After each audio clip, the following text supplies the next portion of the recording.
Hi viewers, welcome to one India Telugu. నేను లింగారెడ్డి.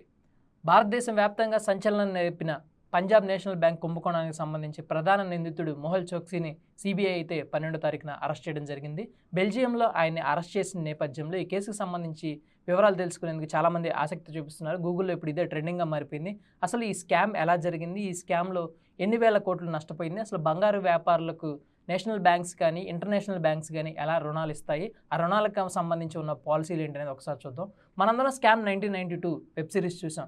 దాంట్లో హర్షత్ మెహతా బ్యాంకులకు షూరిటీలు సమర్పిస్తూ లోన్స్ తీసుకుంటూ ఉండేవారు. సో సేమ్ అలాగే ప్రతి బ్యాంక్ కూడా లెటర్ ఆఫ్ అండర్టేకింగ్ని ఖచ్చితంగా కోరుతుంది. భారీ స్థాయిలో రుణాలు ఇచ్చేటప్పుడు ఈ లెటర్ ఆఫ్ అండర్టేకింగ్ అనేది చాలా ముఖ్యమైన అంశంగా ఆర్బీఐ తన నిబంధనలను పొందుపరిచింది. ప్రతి బ్యాంక్ ఇది ఖచ్చితంగా అమలు చేయాల్సిన అంశం. అయితే దీనికి సంబంధించి నీరవ్ మోదీ, దాంతోపాటు మొహల్ చోక్సీ వీళ్ళిద్దరూ diamond are US solar exports, stellar diamonds ఈ 3 కంపెనీల పేరుతో విదేశాల నుంచి డైమండ్స్ని ఇంపోర్ట్ అండ్ ఎక్స్పోర్ట్ చేయడం వీళ్ళ వృత్తి.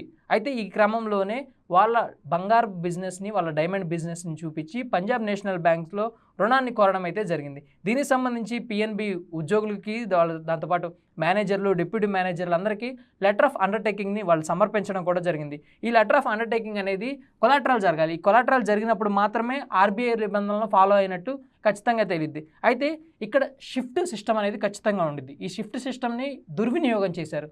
దీంతోనే వాళ్ళ తొలి అడుగు అనేది బయటపడింది. తప్పుడు అడుగులు ఎలా వేస్తున్నారు అనేది ఖచ్చితంగా ఇక్కడే బయటపడింది. అయితే ఈ షిఫ్ట్ సిస్టమ్ ఏంటనేది ఒకసారి ఎక్స్ప్లెయిన్ చేస్తాను.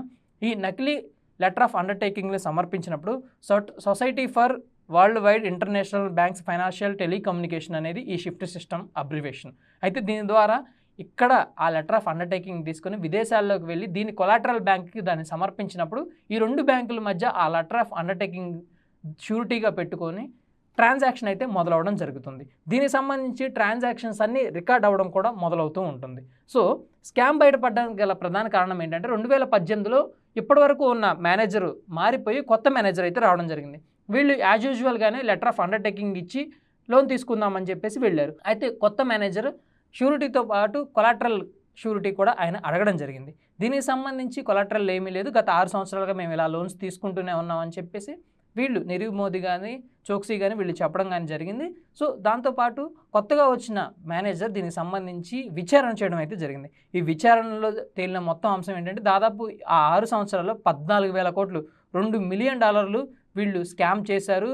వీళ్ళు ఇచ్చిన లెటర్ ఆఫ్ అండర్టేకింగ్ అనేది మొత్తం ఫ్రాడ్. అక్కడ ఇంటర్నేషనల్ బ్యాంక్కి సంబంధించి కొలాటరల్ జరగలేదనేది మొత్తం బయటపడిపోయింది. ఒక్కసారిగా ఈ నష్టం అనేది బయటపడడం, ఈ కుంభకోణం అనేది బయటపడేసరికి ఇంటర్నేషనల్కి సంబంధించి నేషనల్కి సంబంధించి స్టాక్ ఎక్స్చేంజ్ వచ్చి ఒక్కసారిగా కుప్పకూలిపోయింది. దాదాపు బ్యాంకింగ్ షేర్లు మొత్తం ఆ రోజు 40% కుదేలైపోయాయి. Allahabad banking, Union banking, Axis Bank కూడా తమ షేర్లను భారీగా నష్టపోవడం కూడా జరిగింది.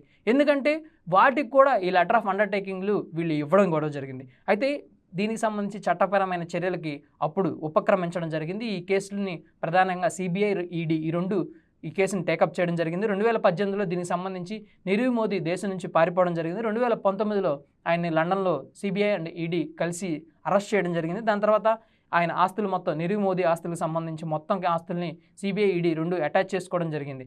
అయితే ఇప్పుడే బ్యాంకింగ్ సంస్కరణలు కూడా అప్పుడు కొత్త సంస్కరణలను బ్యాంకింగ్ రంగంలోకి తీసుకురావడం జరిగింది. ఈ స్కామ్ తర్వాత భారత ప్రభుత్వం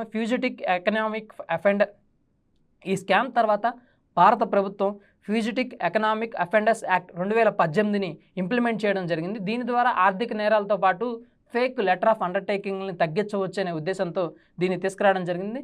ప్రతి బ్యాంక్ కూడా తమ ఆడిటింగ్ మరియు అంతర్గత నియంత్రణకు సంబంధించి వ్యవస్థల్ని బలోపేతం చేసేందుకు ఈ కొత్త యాక్ట్ని అయితే ఆ రోజు తీసుకురావడం జరిగింది. షిఫ్ట్ సిస్టమ్ కోర్ బ్యాంకింగ్ సిస్టమ్తో అనుసంధానం చేయడం అనేది తప్పనిసరి. దీంతో పాటుగా ఇంటర్నేషనల్ బ్యాంకింగ్ సంబంధించి జరిగే ప్రతి ట్రాన్సాక్షన్ ఖచ్చితంగా ఆర్బీఐలో రికార్డ్ అవ్వాలనేది అప్పుడు మ్యాండేటరీ చేశారు. దీని ద్వారా ఆర్థిక వ్యవస్థపై కూడా ఈ స్కామ్ ద్వారా భారీ ప్రభావం పడింది. ఆభరణాల కొనుగోలుపై నమ్మకం సన్నగిలింది. దాంతోపాటుగా డైమండ్ వ్యాపారులు ఎవరైతే ఉన్నారో వారి బిజినెస్ ఒక్కసారిగా కుదేలైపోయింది. దీంతోపాటుగా బ్యాంకింగ్ రంగంలో ఎవరైతే డైమండ్స్ కానీ బంగారం పెట్టి కానీ లోన్స్ తీసుకుందామనుకునే వజ్రాల వ్యాపారులు కానీ, డైమండ్స్ వ్యాపారులు కానీ, లేదంటే బంగారు వ్యాపారులు మొత్తానికి లోన్స్ అనేవి 2018 నుంచి 2022 మధ్య కాలంలో పూర్తిగా తగ్గుముఖం పట్టడం అయితే జరిగింది. దీని ద్వారా గోల్డ్ రేటు బాగా పెరగడం అప్పటి నుంచే బాగా మొదలైంది. ఎందుకంటే లోన్లు ఇచ్చేవారు తగ్గిపోయారు. గోల్డ్కి సంబంధించి గోల్డ్ పైన గోల్డ్ కొందామని ఇంట్రెస్ట్ చూపించేవాళ్ళు ఎక్కువైపోయారు.